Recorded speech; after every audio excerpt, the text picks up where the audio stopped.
Vzťah k financiám a obchodovaniu má korene už v útlom detstve. Od mala totiž zbieral kamene a mince. S veľkým fanúšikom každej hudby, ktorá končí slovom metal. Obľúbený festival Brutal Assault nikdy nevynechá. Nie je totiž nič krajšie ako báliť sa naň.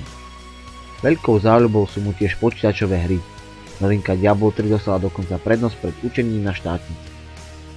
V najbližšej budúcnosti plánuje vyskúšať zorbing, bungee, skok z lietadla a podľa tajných zdrojov z jeho štruktúry momentálne zaňa niekoho, kto ho dostane pozrieť sa na pitvu. Hodinky má zásadne nastavené o 17 minút dopredu, aby mal pocit, že nestíha. Možno aj preto nemá rád vodičov dodržiavajúcich rýchlosť. Mladý a svojský, ale vždy spoľahlivý, taký je nový manažér Michal Gabčík.